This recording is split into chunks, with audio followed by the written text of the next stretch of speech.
70,000 na ano niya, na ayun yung masasabi kong nasa akin ngayon as of now, no? Kasi ano niya yun ang tawag dito, cash incentives niya yun ng World Championships 2021. So sa akin ibinigay ni Ma'am Weng kasi ayoko no, syempre alam mo na ano din sa kanila yung X din, red flag din sa kanila yung girl. So yun yung so sa akin ibinigay. So ang ginawa ko, syempre nararamdaman ko na bilang ina na parang ang sabi ko is baka maubos yung anak ko in the future. So ang ginawa ko, inano ko siya, dineposit ko siya under my name sa BPI account dito sa may BPI dito sa may Vito Cruz. Then pinahold ko siya, ginawa ko siyang bond for credit card. Na nung nagkaroon kami ng diskusyon ni Kaloy, pinuntahan ko agad yung BPI kung paano ko siya pwedeng isoli yung credit card para ma-withdraw ko yung pera niya. So unfortunately, kailangan ko ng 2 years para ma-withdraw ko siya. Otherwise, kasi magpe-penalty ako. Tapos for ano pa daw yon, sabi nila for approval pa. Kung kasi isa-surrender ko lang naman yung credit card na yon. So, intact yung mga pera niya. Sa tingin niyo, ma'am, ano ang naging mitsa dito sa hindi niyo pagkakaunawaan ng anak niyo ni Kaloy? Sa anak niyo na si Kaloy? Ang naging mitsa lang naman talaga, no, ever since is yung babae talaga. Kasi, yes, oo. Lalong lumaki, tapos na parang nagkaroon kasi ng training camp si Kaloy. Kasama ko yung asawa ko, naghatid kami sa Terminal 3. Ang sabi sa akin ni Rayland, yung coach niya, tita, alam mo na ba ang nangyari? Sabi ko, no idea at all. Kasi hindi naman kami nag-uusap ni Kaloy So wala kaming idea talaga kung ano yung nangyari. Na parang pagdating pala doon, ang sabi ni Coach Mone, dapat pagdating ni Eldruel ng teammate niya, yung babae, wala doon sa apartment niya. Sa bahay na tinitirahan niya na binabayaran ng JOC na nire-reimburse ng PSC every end of the year. So, dapat, bahay lang siya ng mga atleta, parang dorm. So, yung mga outsiders, dapat wala doon. Especially yung walang kinalaman sa training. Oo, tinanggap niya, pinakita ni Kaloy, tinanggap niya, nandun yung mga maleta ng 2 bata. Pero sa tingin mo, yung anak ko is 15 years old.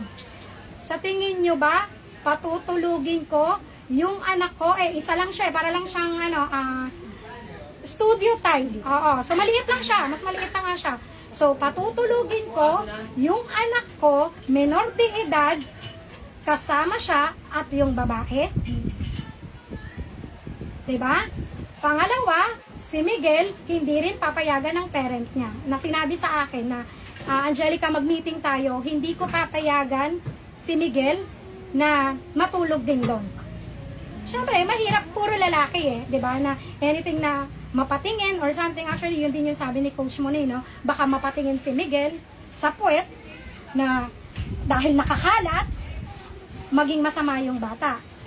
Diba? Yung doon. Isa pa kasi, alam ko, is Christian talaga sila, sila, yung papa ni Miguel. Kaya, hindi niya talaga i-allowed yung mga ganong.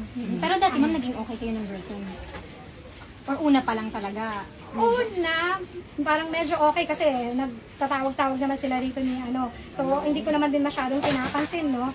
Na parang okay lang, na parang then nung nagkita kami rito, tapos parang feeling ko, nilalayo niya sa amin si Kaloy na, oo, alam ko gusto niyang makasama si Kaloy. Gusto rin siyang makasama ni Kaloy. Pero syempre kasi, pamilya kami, kumbaga parang matagal din namin siyang hindi nakasama because of pandemic, di ba? Ilang yon. So syempre, kung siya gusto rin siyang makasama ng girl, how much more kami na pamilya niya na gusto rin siyang makasama.